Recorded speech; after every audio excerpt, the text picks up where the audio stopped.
आज जो प्रसंग में आम प्रभु वाक्य ध्यान करने जा आलोच्य प्रसंग होची ईश्वर धन किए। ईश्वर धन किए क्या ईश्वर मोर धन बोली कहते। ये मोर धन एमान होचंती मोर धन संचित धन। ए जगत रे प्रभु अनेला बेलू तांकर धन कोठी अछि किए तांकर धन एटा टिके चिंता कर देखिबा। यात्रा पुस्तक 19 पर्व तार 5 पद एबे तुमे माने जेबे आंभ रोबरे मनोजोग करिवो ओ आंभ नियम पालन करिवो तेबे तुम्हें माने समस्त लोकों को अपेक्षा आंभ निजर संचित धन हेबो। कारण समस्त पृथ्वी आंभर समस्त पृथ्वी आंभर अटे किंतु संचित धन तुम्हें अट। किए तांकर संचित धन जे तांकर रोबरे मनोजोग करुछि। प्रभु जो कथा कहउछंती से कथारे से मनोजोग करुछि मनोजोग करी सुनुछि। अनेक थर आमे अनेक कथा को गुरुत्व दे न थाउ प्राधान्य दे न थाउ किंतु परमेश्वर कथा कहबा समय आमे तांको रोबरे मनोजोग करू कि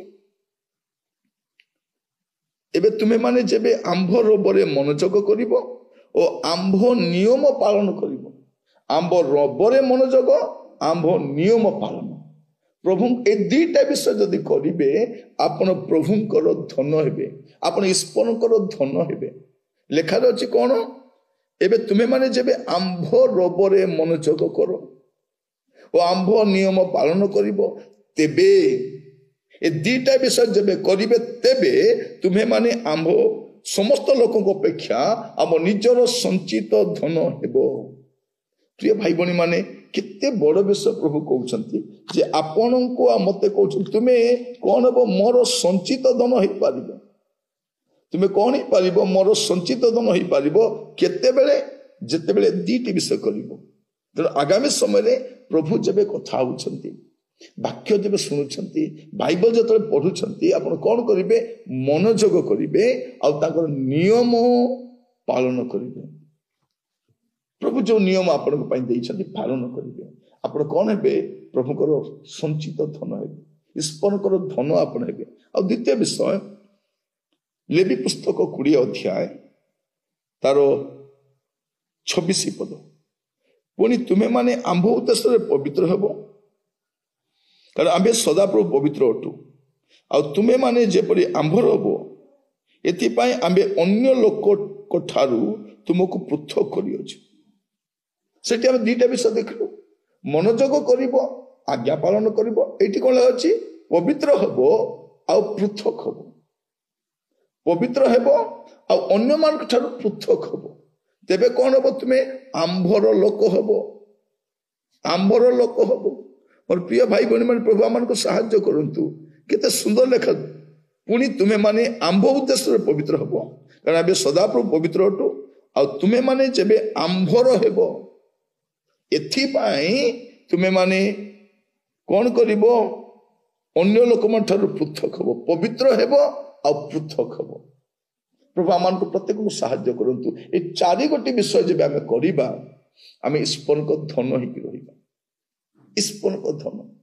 मोर प्रिय भाई बहनी माने परमेश्वर को नाम स्तुति हो तांको नाम प्रशंसा हो से केते सुंदर भाव रे स्पष्ट भाव हमको बुझाउचंती ए पूरा पृथ्वी तो मोर ए जगत को मु तैयारी करिछि किंतु ए जगत भितरे तुमे मोर धन अट।